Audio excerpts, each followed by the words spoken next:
আপনি কি একজন লিডার?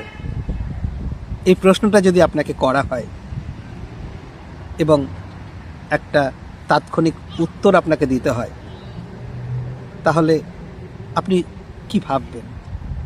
নিশ্চয় আপনার মাথার মধ্যে আসবে ইমিডিয়েটলি যে একজন লিডারের কি বৈশিষ্ট্য থাকা উচিত।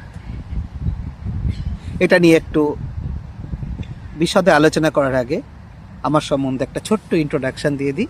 আমার নাম নির্ঝর চক্রবর্তী। আমি অর্গানাইজেশনাল ট্রান্সফরমেশনের উপর বই লিখেছি 3টি অলরেডি, এবং আরও অনেক কাজ করার ইচ্ছা আমার রয়েছে। আমার 3টি বই হচ্ছে ডিজিটাল ট্রান্সফরমেশন, সাস্টেনেবিলিটি ট্রান্সফরমেশন এবং লাইফ সাইকেল কস্ট অ্যানালিসিস, যেগুলি American publisher Taylor and Francis থেকে পাবলিশ হয়েছে। এই 3টি বইতেই আমি বিশেষভাবে গুরুত্ব দিয়েছি লিডারশিপের উপর। লিডারশিপ ভীষণভাবে দরকার আমাদের প্রত্যেকের জীবনের ক্ষেত্রে। আমাদের নিজের জীবনের ক্ষেত্রে আমরা সবাই নিজেই নিজের লিডার, এবং নিজের পরিসর থেকে বেরিয়ে আমরা যদি তাকাই, আমরা যেখানে থাকি, আমাদের সমাজ, আমাদের দেশ, সব জায়গাতেই লিডারশিপের ভীষণভাবে গুরুত্বপূর্ণ একটা অবস্থান রয়েছে। এবং আমরা যেখানে কাজ করি, আমাদের সংস্থা, আমাদের সংগঠন, সেই অর্গানাইজেশনেরও লিডারশিপের একটা ভীষণভাবে গুরুত্ব রয়েছে। তাহলে একজন লিডারের কি বৈশিষ্ট্য থাকা উচিত? এ নিয়ে অনেক গবেষণা হয়েছে, এবং বিভিন্ন গবেষণা বিভিন্ন রকম ওপিনিয়ন ফর্ম করেছে। এবং এই নিয়ে যদি আমরা আলোচনা করি লিডারশিপের ডেফিনেশন নিয়ে, তাহলে একজন মানুষের কথা অবশ্যই বলতে হয়। তিনি হচ্ছেন ওয়ারেন বেনিস। ওয়ারেন বেনিসের মতে একজন লিডারের সবথেকে বড় যে বৈশিষ্ট্য থাকা উচিত সেটি হচ্ছে লিডারের নিজের সম্বন্ধে ধারণা থাকা ভীষণ দরকার। ম্যানেজমেন্ট অফ সেলফ, নিজের স্ট্রেংথ, নিজের দুর্বলতা, এগুলো সম্বন্ধে একটা পরিষ্কার ধারণা থাকতে হবে একজন লিডারের। তারপরে যেটি থাকতে হবে সেটি হচ্ছে ম্যানেজমেন্ট অফ অ্যাটেনশন। লিডারকে জানতে হবে আমি কি চাই, সেটা একটা ভিশন থাকতে হবে। লিডারকে একটা ভিশন ক্রিয়েট করতে হবে, এবং সেই ভিশনটাতে অ্যাচিভ করতে গেলে কি কি দরকার সেগুলো সম্বন্ধে একটা খুব ক্লিয়ার ধারণা থাকতে হবে। নেক্সট যে জিনিসটা থাকা ভীষণভাবে দরকার সেটা হচ্ছে ম্যানেজমেন্ট অফ মিনিং, অর্থাৎ পারপাস ক্রিয়েট করা।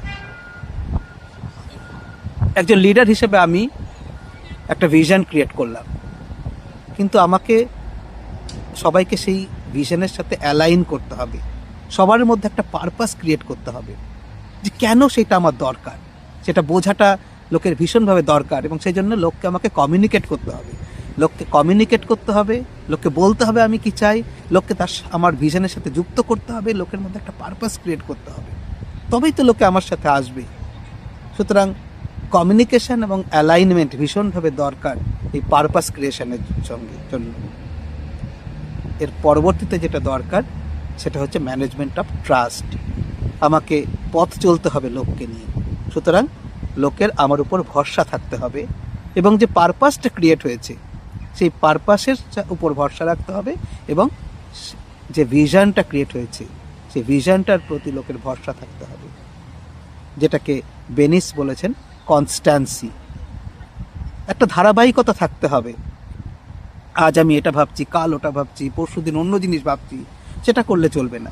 চেঞ্জ হতে পারে, কিন্তু সেই চেঞ্জটাও লোকের সঙ্গে কমিউনিকেট করতে হবে, চেঞ্জের পারপাসটা বলতে হবে, যাতে লোকের আমার উপর ভরসা থাকে। এবং আর একটা জিনিস ভীষণভাবে দরকার যেটা বেনিস গুরুত্ব দিয়েছেন, সেটা হচ্ছে ফস্টারিং হোপ। একটা আশার আলো জাগিয়ে রাখতে হবে, নিজের মধ্যেও একটা আশা রাখতে হবে, সীমাহীন আশা রাখতে হবে, নিজের উপর ভরসা রাখতে হবে, এবং এই আশাটা সঞ্চারিত করতে হবে নিজের দলের মধ্যে। লোকে যেন মুষড়ে না পড়ে, এবং নিজেও যাতে মুষড়ে না পড়ি। সবসময় একটা আশার মধ্যে সবাইকে রাখাটা ভীষণভাবে দরকার। এবং সর্বশেষে যেটা ভীষণভাবে প্রয়োজন সেটা হচ্ছে অ্যাচিভিং রেজাল্ট। আমি এতগুলো লোককে নিয়ে একসঙ্গে পথ চলছি একটা ভিশনের জন্য, এবং সেই ভিশন অবধি অ্যাচিভ করতে হবে, ভিশনটাকে অ্যাচিভ করতে হবে, এবং যে রেজাল্ট আমি চেয়েছি সেই রেজাল্ট আমাকে পেতে হবে সবাইকে নিয়ে। কারণ আমি যদি রেজাল্ট না পাই, বারবার আমি যদি ফেল করি, তাহলে কিন্তু লোকের ভরসা চলে যাবে আমার উপর। সুতরাং রেজাল্ট অ্যাচিভ করাটা ভীষণভাবে দরকার। এবং এই ক্ষেত্রে আমি একজনের নাম ভীষণ করে করব, তিনি হচ্ছেন আর একজন গবেষক, জন পি কোটার। কোটার বলেছেন যে এই পথ চলার ক্ষেত্রে রেজাল্টটা পেতে হয়তো অনেক দিন টাইম লাগতে পারে, কিন্তু শেষ রেজাল্ট অবধি ওয়েট না করে, অপেক্ষা না করে, আমাকে অন্তর্বর্তী কিছু মাইলস্টোন ক্রিয়েট করতে হবে, এবং সেই মাইলস্টোনগুলো লোকের সাথে কমিউনিকেট করতে হবে। সেগুলো যদি অ্যাচিভ হয়, সেগুলোকে এনজয় করতে হবে, সাকসেস, এই শর্ট সাকসেসগুলোকে সেলিব্রেট করতে হবে, সেটা ভীষণভাবে দরকার। এবং এই সব মিলিয়েই একজন লিডার। সুতরাং একজন লিডার সেই যে নিজের সম্বন্ধে যে ধারণা থাকবে, হু অ্যাম আই, এটা খুব ক্লিয়ার থাকতে হবে।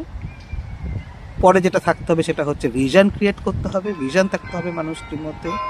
তারপরে হচ্ছে সব মানুষকে সেই ভিশনের সাথে কানেক্ট করতে হবে by creating purpose through communication and alignment.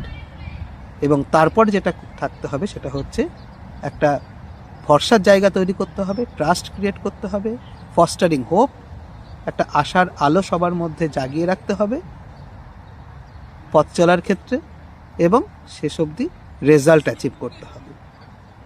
এবং এইগুলোই হচ্ছে একজন লিডারের সবথেকে বড় বৈশিষ্ট্য। এবং লিডারের যেটা কাজ সেটা হচ্ছে আজকে যেটা আছে সেটাকে ভেঙে নতুন কিছু গড়া। এই নতুন কিছু গড়ার ক্ষেত্রে একজন লিডারের বড় ভূমিকা রয়েছে, এবং লিডারই সেই মানুষটি যে যে জিনিসটা চলছে সেটাকে ভেঙে নতুন কিছু করার ক্ষমতা রাখে, নতুন কিছু করার কথা ভাবতে পারে। এবং সেই জন্যই জন পি কোটার এবং ওয়ারেন বেনিস দুজনেই একটা জিনিসের উপর খুব গুরুত্ব দিয়েছেন, যে খুব পরিষ্কার ধারণা থাকা উচিত যে what is the difference between leader and manager.